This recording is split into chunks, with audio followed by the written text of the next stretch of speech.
देंगे और उसके बाद वहाँ नशा नहीं छोड़वा पाए। नमस्कार साथियों, हम पहुंचे हैं सोनीपत जिला के धनाना धाम, जहां संत रामपाल जी महाराज की जन्मभूमि है। संत रामपाल जी किसी परिचय के मोहताज नहीं है साथियों। आपने उन्हें सोशल मीडिया पर उनके बारे में और दहेज मुक्त शादियों के बारे में जो उनका एक इतिहास रचा हुआ है उसके बारे में सभी जानते हैं। जी हाँ दोस्तों, अभी हम धनाना धाम में हैं जहां संत रामपाल जी महाराज का सबसे बड़ा आश्रम बन रहा है। तो दोस्तों अंदर चलेंगे और जानेंगे कि धनाना धाम कितना बन चुका है, यहाँ पे अभी ठहरने वाले भक्तों के लिए क्या कुछ व्यवस्थाएं हैं, सारी चीजें अपने बारी बारी से बारीकी के अंदर जानेंगे। चलिए दोस्तों अपने अंदर चलते हैं। तो जैसे ही हम गेट के अंदर चलते हैं और यहाँ पे कुछ और भी जो इनके जो सेवादार हैं इनसे अपने बातचीत करते हैं, इनकी क्या कुछ सेवाएं लगी है। जी सर नमस्कार। सच्चाई भगत जी। क्या नाम आपका? मेरा नाम सुनील दास है। आपके यहाँ पे क्या सेवा लगी है? हमारे यहाँ पे जैसे गाड़ियाँ आती जाती है ना, उनकी एंट्री करना है, उनका गाड़ी नंबर लिखना होता है, मोबाइल नंबर लिखना होता है, और जी आउट टाइम गाड़ी किस टाइम वापस जा रही है, ये दोनों चीजें लिखनी होती है। अच्छा, और आपके उनको एक पर्ची बना के नंबर लिख के गाड़ी पे उनको भी देते हैं ताकि कोई गाड़ी अनजाने में कोई ले ना जाए। अच्छा, आपके पास जो भी जितनी भी गाड़ियाँ आती है सबका रिकॉर्ड रहता है? हाँ, सबका रिकॉर्ड रहता है जी। यहाँ पे जो सेवादार आ रहे हैं कितनी संख्या में सेवादार आते हैं? यहाँ पे सेवादार जी प्रतिदिन काफी सारे आते जाते रहते हैं। कुछ जैसे सर आपसे जानना चाह रहे हैं, जैसे अभी किस कौन से टाइम पे ये सेवा चलती रहती है, आपसे पूछना चाह रहे ये 24 घंटे सेवा चलती रहती है जी। हैं? 24 घंटे लगातार? हाँ जी। सर जैसे कि आप एंट्री कर रहे हो तो आप से आपको कोई पैसे वगैरह दिए जाते हैं इसके क्या? नहीं, यहाँ पे कोई पैसा, किसी से भी कोई पैसा नहीं लिया जाता जी। ये बिल्कुल निस्वार्थ सेवा है। सर इसका कारण क्या है कि हमने जैसे बाहर भी संत रामपाल जी के श्रद्धालु से बात की, बिल्कुल पैसा नहीं ले रहे, ऐसा क्यों? इसका ये है जी, हमें क्योंकि समाज सुधार बनाना है सभी को, जो और भी है, हमको देख के, हमारे भक्तों को देख के आए और अपने समाज सुधार करे और अपने जन का कल्याण करवाए।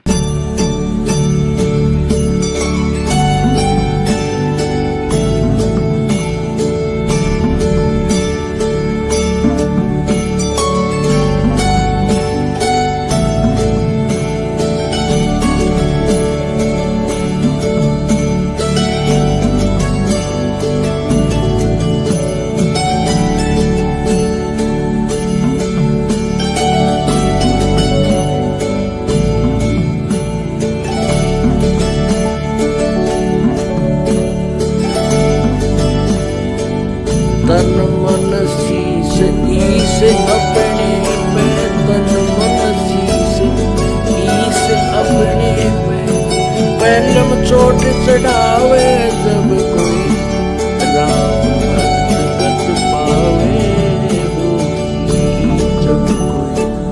नमस्कार जी। क्या नाम आपका? मेरा नाम अरविंद दास है सर। कहाँ से है सर आप? मैं भरतपुर राजस्थान से। सर आप भरतपुर राजस्थान, इतनी दूर सोनीपत हरियाणा के अंदर आए, इसलिए क्यों आए हैं यहाँ पे सर?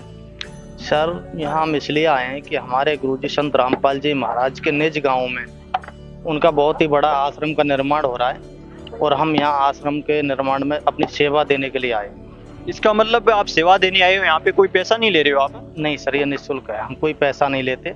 सर इसका कारण क्या है, यहाँ पे आप इतनी बड़ा रिस्क क्यों ले रहे हैं अपने जीवन का, जहाँ आपको काम धंधा और भी आपके कार्य हैं वो करने चाहिए, यहाँ पर आप सेवा कर रहे हो? सर जीविका के लिए तो हम हर रोज ही काम कर रहे हैं। अब जो इस धरती पे आया वो जाना ही है, जो परमात्मा के लिए सात पैरों से सेवा हो जाए उसी को करने के लिए हम यहाँ आए। साथियों आपने देखा कि यहाँ पे इनके जो सेवादार हैं वो सेवाओं पे लगे हुए हैं। इन सेवाओं की, इन जो सेवादारों की सेवाओं में भी यहाँ पे जो श्रद्धालुजन लगे हुए हैं इनसे बातचीत करते हैं। इनके पास है नींबू पानी की शिकंजी। जी सर नमस्कार। हाँ सर नमस्कार। क्या नाम आपका? सिद्धिदास। आपकी क्या सेवा लगी है? ये पानी की लगी है सर। ये जो पानी की सेवा, पानी अच्छा, शिकंजी, चाय, बिस्कुट, यही सेवा चल रही है। अच्छा सर आपसे जानना चाह रहे हैं कि जो ये नींबू पानी की शिकंजी की सेवा है इतनी गर्मी में, ये क्या फ्री है क्या? हाँ फ्री है सर, फ्री है सबको, कोई चार्ज नहीं है इसका। चाहे जितने गिलास पिए, 2 गिलास, 3 गिलास, 5 गिलास तक पी सकते हैं, कोई दिक्कत नहीं है, चलती रहती है। आपसे जानना चाह रहे हैं, आपको ये जो नींबू शिकंजी मिली है जी। ये क्या फ्री मिली है क्या? फ्री मिली। हाँ। आपको सेवा में कितने दिन हो गए यहाँ पे? यहाँ तो वैसे तो हम लोग आते जाते रहते हैं हमेशा, यहाँ काम चल रहा है काफी दिन से, और अब 10 दिन के लिए आए हैं हम लोग। 10 दिन यहाँ रहेंगे, यूपी से आए हैं। अच्छा, आप यूपी से इतनी दूर यहाँ पे सेवाओं के लिए आए हैं? जी जी हाँ, सेवा के लिए आए हैं, हम यूपी बनारस से आए हैं। सर, आप बनारस से कह रहे हो, बनारस तो एक अपने आप में धाम है, जी, लेकिन यहाँ पे ये भी जो तो परमात्मा का ही धाम बन रहा है। जो वहाँ पे कबीर साहब 625 वर्ष 26 वर्ष पहले आए थे, उन्हीं का धाम यहाँ भी बन रहा है। परमात्मा स्वयं संत रामपाल जी महाराज के रूप में आए हुए हैं। वही कबीर साहब के रूप में ही संत रामपाल जी महाराज आए। सर, आप कह रहे हो तो यहाँ पे कबीर साहिब के रूप में संत रामपाल जी आए हैं, तो सर आपसे जानना चाह रहे हैं, जी। तो आप इतनी गर्मी में यहाँ पे क्यों लगे हैं? तो वहाँ पे तो पहले से ही धाम बनी हुई है। ये वहाँ पे जो है मतलब पहले वेद के अनुसार ये जो संत रामपाल जी महाराज आपको ज्ञान दे रहे हैं, बता रहे हैं, ये वेद शास्त्र के अनुसार बता रहे हैं। वहाँ पे हुआबाई बकते हैं जितने भी हमारे कबीर पंथ के लोग वहाँ पे हैं, जैसे कबीर चौरा में, लहर तारा में जितने भी हैं, वो लोग तो मानते तो हैं कबीर साहब को, सदगुरु मानते हैं, लेकिन परमात्मा बता रहे हैं कि नहीं ये परमात्मा है। ये इससे पहले कोई परिचय नहीं करा कि कबीर साहब ही परमात्मा है। और आरती में बताया गया है, हर जगह बताते हैं कि हम है शब्द शब्द हम माही, हमसे भिन्न और कछु नाही, पाप पुण्य दो बीज बनाया, शब्द भेद कोई बिरले पाया। ये तो पहले से ही परमात्मा बता रहे हैं। और जो पहले 600 वर्ष पहले अमृतवाणी लिख दिए थे कि सुर नर मुनि जन देवता ब्रह्मा विष्णु महेश, इनको देवता में बता रहे हैं। और यहाँ के लोग हमको बता रहे हैं कि नहीं वो देवता नहीं, उनको परमात्मा बना के पूज रहे हैं। और वो देवता बता रहे हैं। कबीर साहब बहुत पहले ही बता दिए थे, 626 वर्ष पहले अपनी अमृतवाणी में लिख दिए थे कि सुर नर मुनि जन देवता ब्रह्मा विष्णु महेश, ऊंची महल कबीर की पार न पावे से। उन्होंने बहुत पहले लिख दिया था। कहे वेद पढ़े पर भेद न जाने, बाँचे पुराण 18, और पत्थर की तो पूजा करे भूल के सिरजनहारा। उनको तो पता ही नहीं था कि परमात्मा है कौन।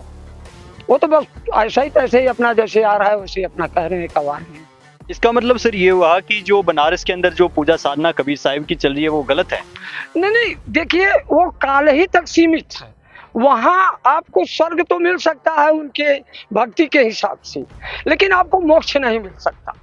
और यहाँ परमात्मा जो है, वहाँ देखिए ना, अपने भक्तों को नाम दीक्षा भी देंगे और उसके बाद वहाँ नशा नहीं छोड़वा पाते।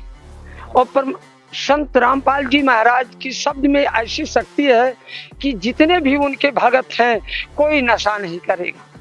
जितने भी भक्त हैं उनके परिवार में भी कोई नशा करने वाला आपको नहीं मिलेगा। अगर एक भक्त हो गया है संत रामपाल जी महाराज का, उनके घर में अन्य लोग नहीं नामदान लिए हैं, तो उसके भय से घर वाले जो है नशा छोड़ना शुरू कर देते हैं। कहाँ ढूंढ रे बंदे, मैं तो तेरे पास में, मोकू कहाँ ढूंढ रे बंदे, मैं तो तेरे पास में, मैं तो तेरे।